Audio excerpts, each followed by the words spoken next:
자, 이번 시간에는 회선 교환과 축적 교환 방식에 대해서 배워보도록 하겠습니다. 일단 회선 교환 방식은 전화입니다. 전화.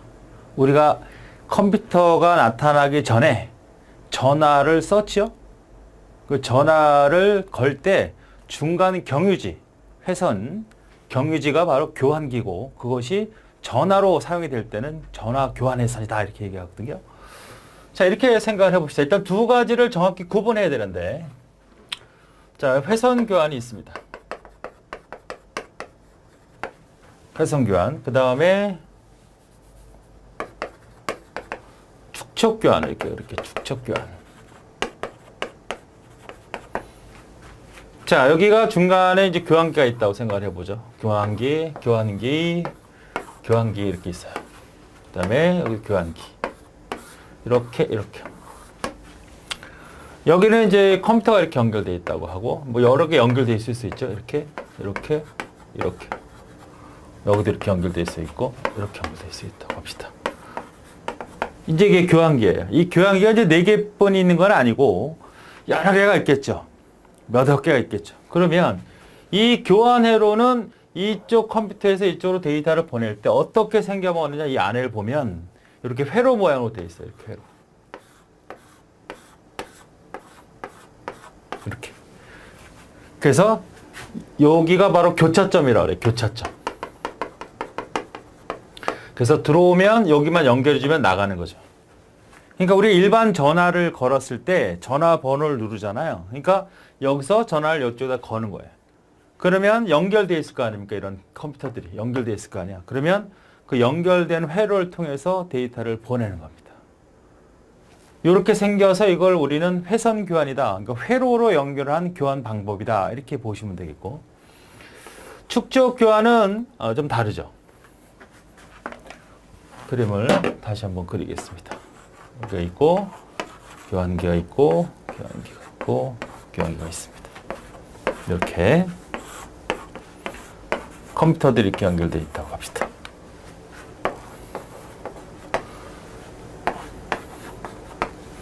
자, 이렇게.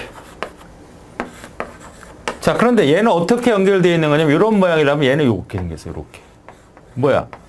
디스크 모양이에요. 디스크 모양. 교환기가. 그래서 데이터가 들어와서 저장됐다가 나가는 이런 방식입니다. 이것을 우리는 뭐라 그런다? 축적, 저장한다는 얘기입니다. 세이브 한다는 얘기죠. 그러니까 이거는 어떤 형태가 되냐면 일반 전화 형태라고 보시면 돼요. 그러니까 전화는 회로를 통해서 중간 경유지는 교환이 되는 겁니다. 그러니까 전화번호를 누르면 그쪽 경로로 갈 수 있도록 신호들을, 스위치를 쭉쭉쭉 연결해 나가는 거예요. 그래서 쭉 연결이 되면 그 연결된 형태로 스위치가 연결되어 있겠죠. 여기 이렇게 연결되고, 뭐 이렇게 연결되고, 이렇게 연결돼서 하나의 경로를 딱 확보하겠죠. 이렇게 됐다, 이렇게 됐다, 이러면 뭐 해놓고서 따르릉 해서 이 경로가 확보된 형태로 데이터를 막 번송하는 이런 형태를 우리는 회선 교환이다, 이렇게 얘기합니다. 그래서 가장 일반적인 이런 형태의 모습은 바로 PSTN이라고 하는 공중전화망, 공중전화 네트워크죠. 정확히 말하면. 퍼블릭 스위치 텔레폰 네트워크, 공중교환 텔레폰 네트워크, 공중교환 전화 네트워크, 이렇게 얘기할 수 있습니다. 정확히 말하면 이걸 우리는 공중전화망이다, 이렇게 얘기하잖아요. 그러니까 회로로 되어 있다는 얘기입니다. 이거는 뭐냐면 PSDN, 공중 데이터망, 혹은 공중 디지털망, 혹은 패켓망, 혹은 인터넷망이다, 이렇게 얘기할 수 있는 것이 바로 PSDN이에요. 이것은 바로 축적 교환이고, 이거는 공중 교환입니다. 자, 그러면 이 저장이 된다는 의미, 이 교환이 된다는 의미를 정확히 구분해야 되는데, 회선 교환, 축적 교환기. 자, 내가 이 회선 교환과 축적의 가장 중요한 의미는 저장이 되는 겁니다. 저장. 왜 저장이 필요하겠냐, 이거죠. 자, 내가 일반 전화로 미국 사람과 나랑 통화를 합니다. 나는 미국말을 할지 몰라. 또 미국 사람은 나도 한국말을 할지 못해. 그러면 전화를 걸고 서로 말을 해도 도통 무슨 말인지 알 수가 없습니다. 데이터, 말은 전달이 되는데 그것을 못 알아먹게 된 경우에는 통신이 제대로 이루어지지 않습니다. 그런 경우에 우리는 축적 교환기를 쓰는 거예요. 왜? 내가 말한 말을 중간에 저장을 했다. 저장을 했다는 얘기는 변화를 일으킬 수 있다는 얘기죠. 축적 교환은 저장을 했다는 얘기는 뭐가 가능해? 변환이 이루어질 수 있다는 얘기죠. 변환. 영어로는 트랜잭션이라 그래. 변환이 일어날 수 있다는 얘기는 한국말을 미국말로, 미국말로 한국말로. 요즘에 뭐 정상들 회의하면 다 이어폰 꽂고 있지 않습니까? 그걸 갖다 막 동시 통역을 해주는 것처럼 바로 변환이 가능하다는 것은 트랜잭션이 가능하다는 얘기예요. 저장이 되죠. 그런데 문제는 뭐죠? 변환이 되는 큰 장점을 갖고 있는데 느리다 이거죠. 저장이 되니까 내가 이 데이터를 보낼 때 저장됐다가 나간다고. 저장되는 시간에 우리가 데이터를 변환시킬 수 있다는 것은 이 느리다는 단점이 있지만 가장 큰 장점은 뭐냐? 바로 핵심. 이기종의 통신이 된다는 얘기예요. 이기종의 통신이라는 건 뭐죠? 서로는 다른, 우리가 전화로 얘기하면 미국 사람과 한국 사람이 말이 다르잖아. 그래도 통신이 가능하다. 왜? 중간에 변환이 되니까. 그죠? 트랜잭션이 가능하니까 변환이 될 수 있다. 전 세계 컴퓨터는 같은 컴퓨터가 아니고 다르다. 전 세계 컴퓨터 소프트웨어는 다르다. 운영체제도 다르다. 거기서 사용되는 코드도 다르다. 그랬을 때도 한 전 세계가 인터넷으로 연결될 수 있다는 것은 바로 뭐가 가능하기 때문에? 축적이 가능하기 때문이다. 이해되십니까?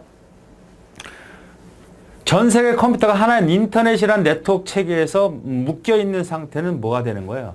다 컴퓨터로 연결이 되었고 컴퓨터에서 데이터들을 보낼 때 중간 교환기가 데이터들을 저장을 할 수 있다는 장점은 그 저장된 데이터를 원하는 형태로 변환할 수 있다는 거예요. 그러니까 저기 기종과 내 컴퓨터의 기종이 서로 같지 않아요. 그럼 데이터를 보내도 도저히 알아볼 수 없는 데이터 형식이 되니까 중간에 거쳐감으로써 데이터를 변환시키면 그곳에 맞도록 데이터를 변환시킬 수 있기 때문에 우리는 통신이 가능한 거죠. 전화로 얘기하면 미국 사람과 한국 사람이 서로 무슨 말인지 모르지만 중간에 번역하는 사람이 있다면 저장 공간이 있어서 금방금방 변환해 줄 수 있다는 얘기잖아. 그러니까 전 세계 컴퓨터가 다 다르고 전 세계 운영체제가 다 다르고 소프트웨어가 다 다른데도 바로 인터넷이나 하나로 묶일 수 있다는 이 개념은 바로 저장이 되는 방식이기 때문에 그렇다. 그래서 회선과 축적의 가장 근본적인 차이는 바로 저장을 하느냐 회로를 이용하느냐 차이입니다. 그렇죠. 이 두 가지를 정확히 구분하셔야 돼요. 물론 얘네들은 당연히 뭐야? 이 컴퓨터와 컴퓨터 사이에 중간에 교환기를 쓰는 것은 공통점인데 이 공통점에서 중간에 저장소가 교환기가 저장소냐 아니냐 할 차이. 그러면 얘는 저장이 돼. 어? 근데 너무 느리다는 단점이 있잖아. 얘는 연결만 되면 실시간 통신이 가능하죠. 얘는 뭐라고? 실시간 통신이 되죠. 응?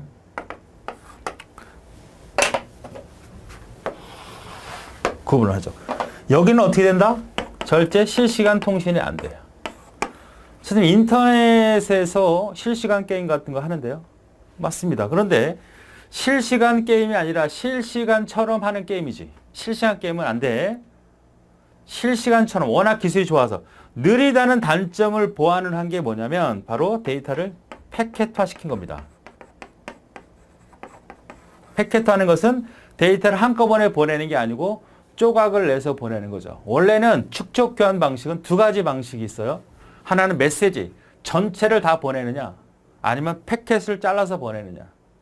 그래서 우리가 전체를 그냥 다 보내는 거는 이메일 방식입니다. 전자 메일 보내봤죠? 이메일. 이메일은 내가 보내려는 데이터를 그냥 한꺼번에 다 보내. 이메일은 빠르기를 원하지 않아요. 빠르기를 원하지 않아. 이메일 여러분이 보냈다 그러면 바로 오지 않습니다. 그러나 우리가 홈페이지나 HTTP는 보내면 바로 오잖아요. 그러니까 실시간처럼 하기 위해서는 보내려고 하는 전체 데이터를 한꺼번에 보내는 게 아니라 아주 작은 조각인 패켓으로 보냄으로써 거의 실시간처럼 운영하고 싶은 거죠. 그건 왜 그래? 이런 큰 장점인 트랜잭션에 대한 이점을 얻기 위해서. 이점이라는 거 뭐라고? 서로 다른 컴퓨터끼리 통신할 수 있는 인터넷이 가능하기 위해서 저장을 하는데 단점이 있다는 건 바로 느리다는 단점을 극복화시킨 게 바로 패킷 교환이다. 이렇게 이해하시면 돼요. 그러면 이쪽은 어떻게 될까요? 이쪽과 이쪽은 한번 연결만 되면 연결하기가 어렵지. 연결만 되면 실시간 통신이 되잖아. 여러분 국제전화 한다고 생각을 해봐요.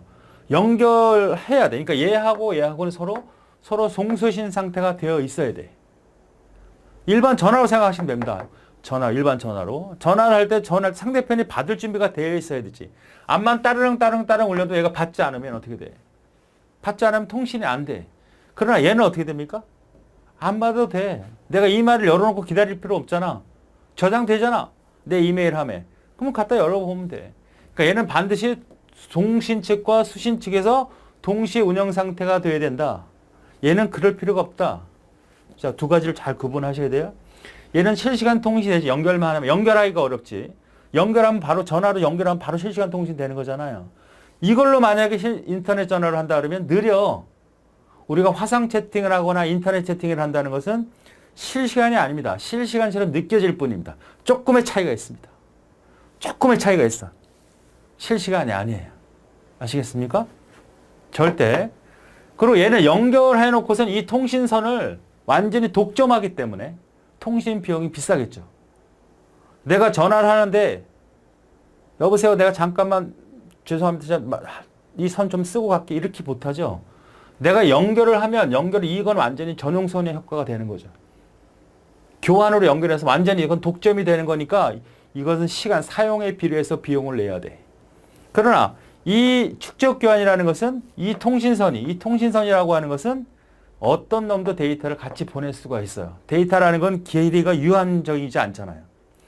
우리가 전화를 하면 말을 할 때 말의 중간에 끊어지기도 하고 말을 계속할 수도 있잖아. 그래도 말을 하지 않아도 그건 연결 상태가 계속 유지되는 거지만 여기는 어떻게 돼요? 말을 안 하면 그때 딴 놈에 가서 딱 껴서 들어가서 얘기를 할 수가 있는 거야.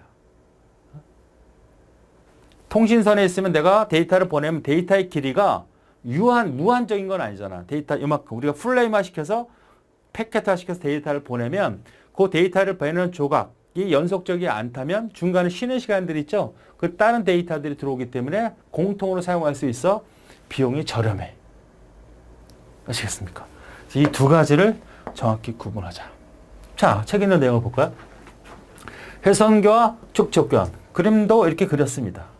여기 보면 회로 같이 생겼죠? 교환기가 많죠? 쭉. 축적교환은 어떻게 저장소로 되어 있죠? 중간에 교환기가 있습니다.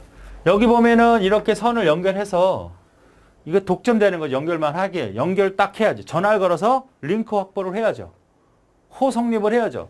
얘가 따르릉 울리면 전화를 받아야지. 그래야지만 데이터를 실시간으로 보낼 수 있는 거예요. 근데 여기서는 어떻게 됩니까? 데이터 플레임이라고 하는 데이터 패켓이 날아다니잖아. 그죠? 그럼 여기 날아다닐 때 여기 비어있는 곳을 통해서 다른 데이터도 공유할 수 있으니까 비용이 저렴한 거예요. 자. 다시 보죠. 회선 교환은 교환기 내부에 존재하는 교환 회로들을 연결 작업을 통해서 한다라는 뜻이고, 축적 교환 방식은 일시로 저장된 다음에 전달하기 때문에 store and forward라는 얘기입니다. 영어로는 요거 기억하셔야 돼요. 데이터 변환, 좀 트랜잭션 시킬 수 있다. 이러한 데이터 변환기에는 서로 기종이 다른 어떠한 통신 시스템과도 통신이 가능되는 인터넷이 가능한 이유가 된다. 그러니까 축적 교환이 없었다면 우리는 인터넷이라는 것은 전혀 상상할 수 없었습니다. 그냥 전화로 끝나는 거예요. 바로 저장이 되기 때문에 저장이 되는 것 때문에 우리는 인터넷이 가능한 겁니다. 그러니까 중간에 내가 누구한테 데이터를 보내든 아니면 데이터를 가져오든 중간에 교환기를 당연히 거치는 것이고, 교환기를 거칠 때 메모리에 혹은 디스크에 일부 저장됐다가 날라오는 것이다. 이렇게 기억을 하시면 됩니다. 자, 하나씩 보죠. 회선교환 보죠. 구분하셔야 되니까 잘 이해돼. 회선교환, 회로 이용하죠. 공중전화망 방식이죠.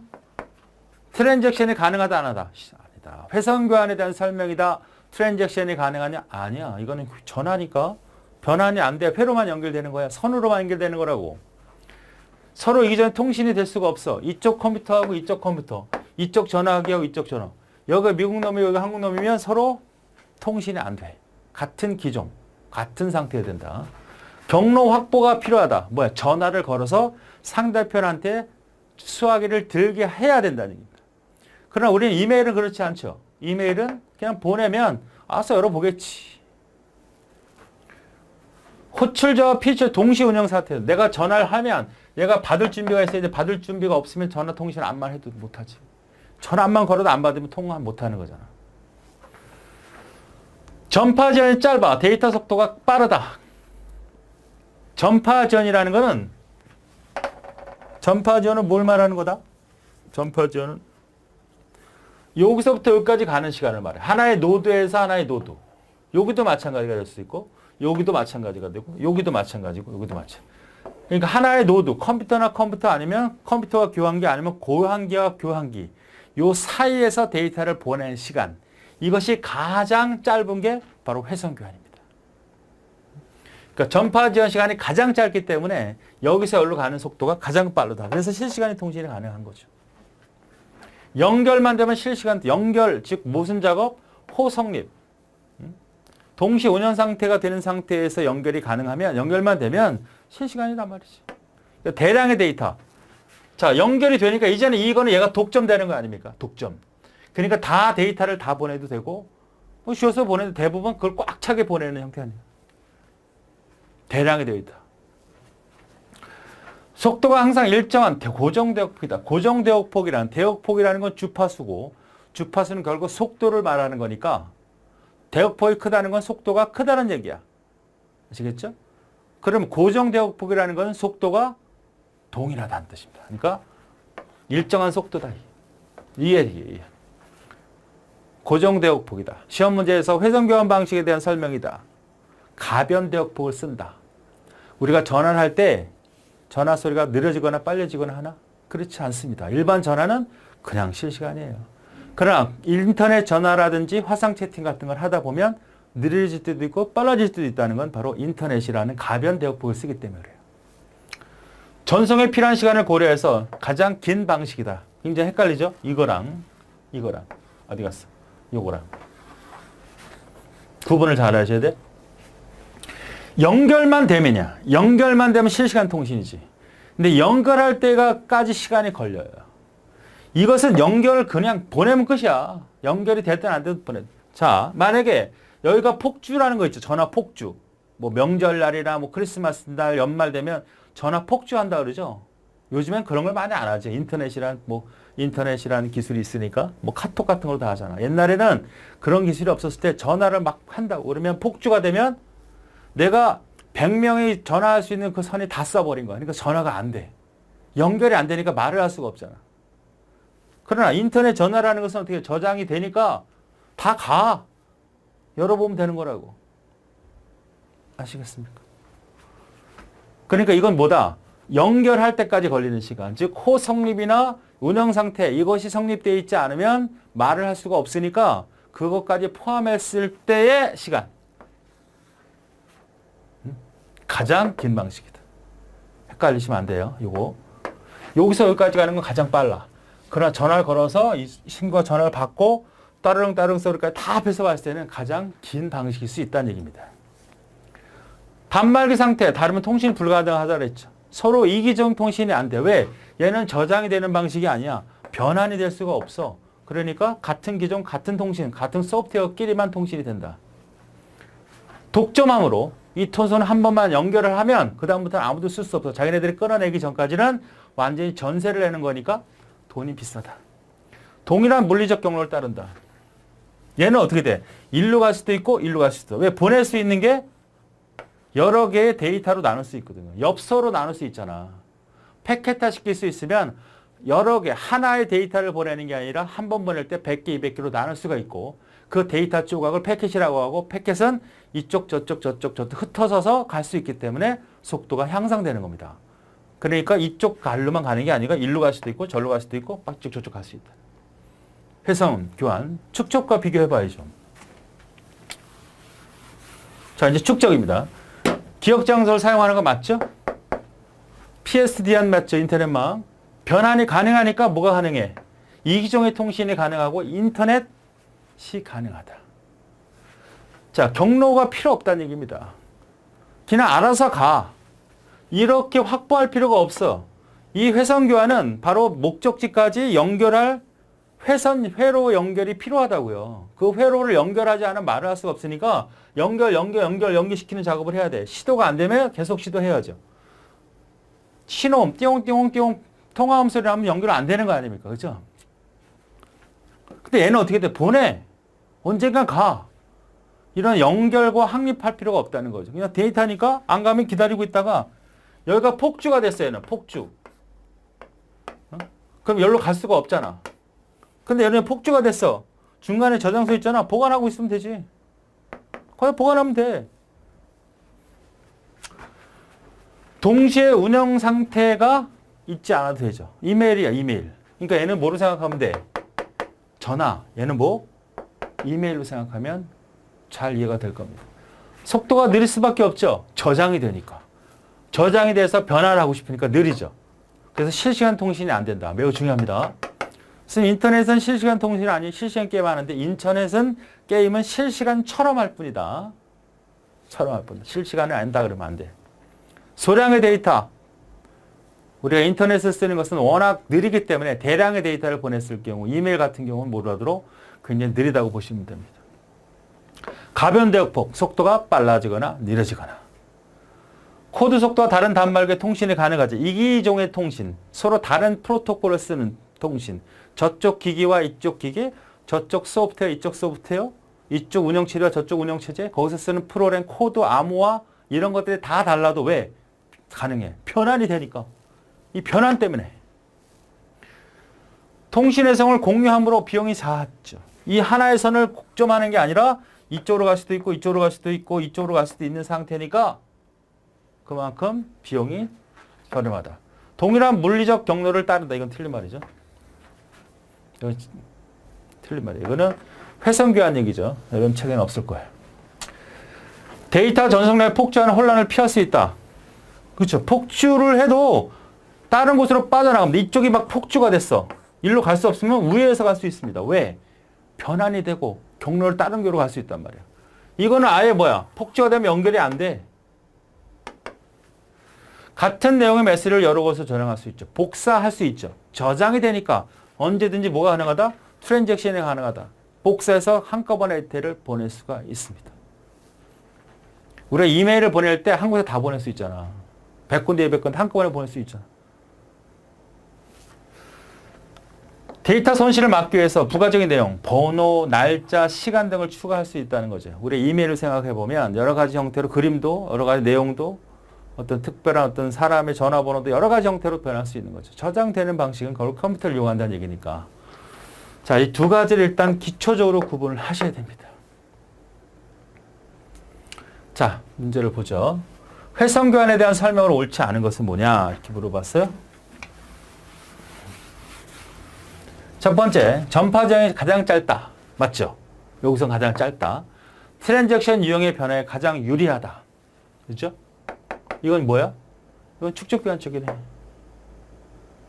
세 번째, 각 전문이라는 건 전체 문서를 말하는 겁니다. 전체 문서는 동일한 경로를 따른다. 회선 교환은 연결해놓고 말을 하는 거니까 그 길로만 가야 돼. 확립과 호성립을 해야죠. 전화를 걸어서 연결시켜서 링크 확립과 링크 해제를 한다는 얘기입니다. 전화를 걸어서 전화를 끊고 이런 작업을 해야 된다는 얘기예요. 그래서 답은 두 번째가 틀린 거고요. 회선 교환 방식에 대한 설명입니다. 데이터 전송 전에 먼저 통신망을 연결할 필요를 한다. 통신망 연결을 필요로 한다. 그렇지. 연결을 해놓고 가야 된다. 링크 확보를 해야 된다. 일정한 데이터 전송률을 제공하므로 일정한 데이터 고정 대역폭이라는 뜻이죠. 두 값의 동일한 속도로 운영한다. 맞죠? 회선 교환은 속도가 느려지거나 빨라지지 않습니다. 전송된 데이터에 있어서 에러 제한은 흐름 제한은 사용자에서 수행되어야 한다. 이게 무슨 뜻이죠? 야, 무슨 말이야? 잘 안 들려. 좀 빨리빨리 좀 얘기해. 좀 느려. 좀 늦게 얘기해. 이거 누가 해? 스스로 해야 된다는 얘기입니다. 그러나 축적 교환은 어떻게 돼? 프로그램에 의해서 해요. 프로그램에 의해서. 축적 교환은 뭘로 해서? 프로그램에서 경우에 따라 빨라질 수도 있고 흐름죠. 느릴 수도 있고 이런 것들은 누가 한다? 오류 제어 같은 건 다 프로그램, 컴퓨터가 하는 거니까. 근데 일반 전화는 여러분이 에러가 나면 스스로 못 알아듣겠는데 다시 얘기해줘. 야, 좀 천천히 말해봐. 이렇게 해주는 건 누가 해? 스스로 한단 말이야. 스스로. 사용자가. 송수신의 실시간 전송이 이루어진다. 않는다. 회선 교환은 실시간 전송. 축적 교환은 실시간 전송이 이루어지지 않습니다. 축적 교환은. 아시겠죠? 자, 이것을 우리가 회선 교환인데 문제를 다 풀어봤으니까 이거 회선 교환에서 앞에서 몇 가지 있었어요. 그거 같이 한번 다시 볼게요. 이걸 하는 방법은 다시 두 가지로 나눠지죠. 공간 분할이 있습니다. 그 다음에 시간 분할이 있어요. 자, 이 회선 교환에는 두 가지가 있는데 하나는 공간 분할, 하나는 시간 분할. 공간 분할은 뭐냐면 여기가 들어오는 게 하나, 둘, 셋, 넷, 나가는 게 하나, 둘, 셋, 네 개면 네 명이 들어오면 네 명밖에 못 쓰는 거야. 교환에서는 뭐냐면 이렇게 연결하는 거잖아요. A, B, C, D. 여기서 전화를 할 거 아니야. 그러면 A에 연결해 주세요. B에 연결해 주세요. C에 연결해 주세요. D에 연결해 주시면 그러면 이 회로가 연결되는 회로가 이렇게 생겨서 A에 연결하면 연결하고 B에 연결하면 B에 연결하고 이게 공간 분할이야. 옛날 영화나 옛날 그 통신 기술이 사용될 때 그 책 같은 데 보면 교환원이 앉아 있어 이렇게. 교환원이 앉아 있어 가지고 꽂는 잭이 있어 이렇게.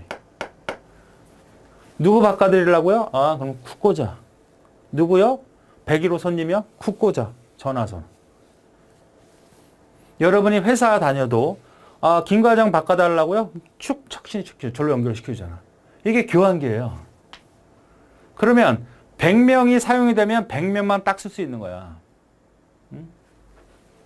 100명이 들어오면 100명 딱 쓰는 거야. 100명이 교환이 끝나면 더 이상 쓸 수가 없어. 4명이 4개가 나가고 4개가 나가면 꼽는 게 만약에 100개면 100개 교환 다 해주면 그 다음에 더 할 수가 없어. 이게 공간 분할이야. 공간 분할. 자, 그럼 시간 분할은 뭐냐? 우리가 시간 분할하는 건 뭐라 했어? 하나의 회선을 가지고 여러 개 나눠 쓸 수도 있잖아. 시간을 나눠 써서. 자, 이거는 4명밖에 연결 안 돼.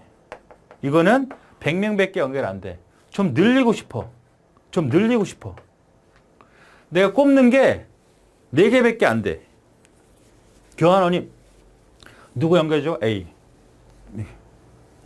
딱 4개 다 꽂으면 끝.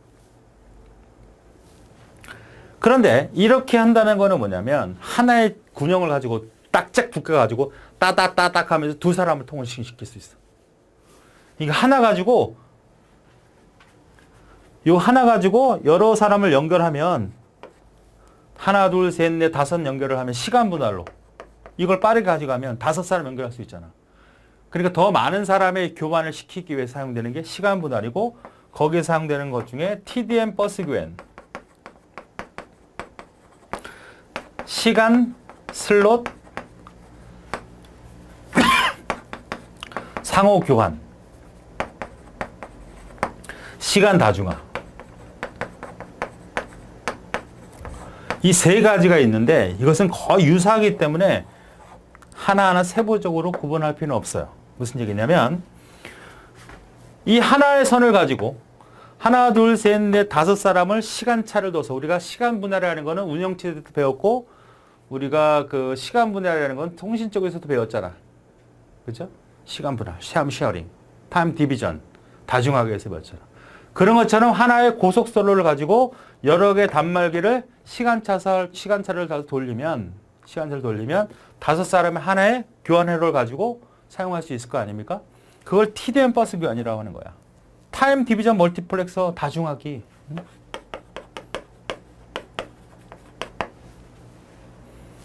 시간 슬롯 상호 교환은 뭐냐면 똑같은데 2개만 하는 거야. 2개만. 그러니까 하나의 선을 가지고 하나는 입력, 하나는 출력. 우리가 전화를 하면 말하고 듣고 있잖아. 그러니까 말하는 걸 듣는 거를 따로따로 독립적인 선을 갖고 있어야 되는데 하나는 들어오는 거는 들어오고 나가는 걸 하나의 선을 가지고 하는 거야. 우리가 말하고 듣고 하는 선은 독립적인 선이 있어야 될 거 아니야. 2개가 필요하지만 시간 슬롯 상호 교환이라는 거는 하나의 선을 가지고 시간 분할해서 하나는 듣고 하나는 말하고. 이렇게 두 가지로 연결한. 하나의 선을 두 개로 연결한 거.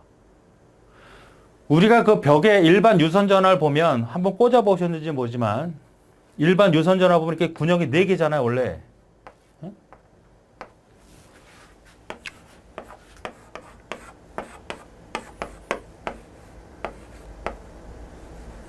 이렇게 생기지 않았어요? 4개? 전화 코드 벽에 있는 걸 빼보세요. 그럼 4개 돼, 4개. 근데 실제로는 2개밖에 안 결려 있어. 4개가 돼야 되는 건 뭐야? 저놈이 말하고 듣는 건, 내가 말하고 듣는 선 4개의 라인이 필요한데 4개의 라인인 건 회선 비용이 드니까 하나의 선을 가지고 입력과 출력, 저놈 하나 선, 저놈과 입력 출력, 내선 입력 출력, 그래서 두 선만 사실 연결한다는 거야. 이런 것을 시간 슬롯 상호 교환. 이 2개를 합쳐놓은 게 시간 다중화. 이렇게 한꺼번에 연결했다면 시간 다중화 방식이라고 그래요. 그래서 어쨌든 얘네들은 어디 얘기다? 회선 교환 쪽의 얘기고, 그냥 4명이 들어오면 4명이 그대로 쓰면 공간 분할.